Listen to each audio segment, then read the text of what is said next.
Football ലോകത്ത് ഒരു professional പ്ലെയറുടെ ഏറ്റവും മികച്ച കാലഘട്ടമെന്ന് പൊതുവെ ഫുട്ബോൾ ലോകത്ത് വിലയിരുത്തുന്നത് അവൻ്റെ 27 വയസ്സ് മുമ്പുള്ള കാലഘട്ടമാണ്.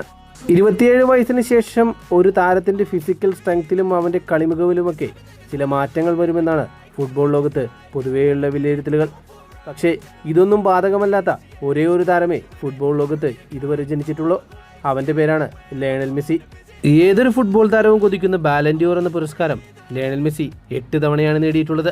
25 വയസ്സിന് മുമ്പ് 4 തവണയും 25 വയസ്സിന് ശേഷം 4 തവണയുമാണ് Lionel Messi Ballon d'Or നേടിയിട്ടുള്ളത്. തൻ്റെ 22ാമത്തെയും 23ാമത്തെയും 24ാമത്തെയും 25ാമത്തെയും വർഷത്തിലാണ് ലയണൽ മെസ്സി തൻ്റെ ആദ്യ 4 പുരസ്കാരങ്ങൾ നേടിയത്. 28ാമത്തെയും 32ാമത്തെയും 34ാമത്തെയും 36ാമത്തെ വയസ്സിലുമാണ് ലയണൽ മെസ്സി തൻ്റെ അവസാന 4 ബാലൻ ഡി ഓർ നേടിയിട്ടുള്ളത്. ഒരു സീസണിൽ ഏറ്റവും കൂടുതൽ ഗോളുകൾ നേടുന്നവന് യൂറോപ്പിൽ ലഭിക്കുന്ന ഗോൾഡൻ ബൂട്ട് എന്ന പുരസ്കാരം ലയണൽ മെസ്സി 6 തവണയാണ് നേടിയിട്ടുള്ളത്.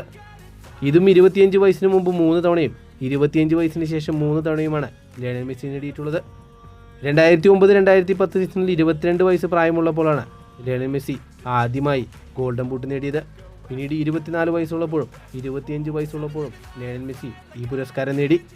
29ാമത്തെ വയസ്സിലും 30ാമത്തെ വയസ്സിലും 31ാമത്തെ വയസ്സിലും തൻ്റെ അവസാനത്തെ 3 ഗോൾഡൻ ബൂട്ടുകൾ നേടിക്കൊണ്ട് ലയണൽ മെസ്സി ടോട്ടൽ 6 ഗോൾഡൻ ബൂട്ടുകളാണ് നേടിയിട്ടുള്ളത്.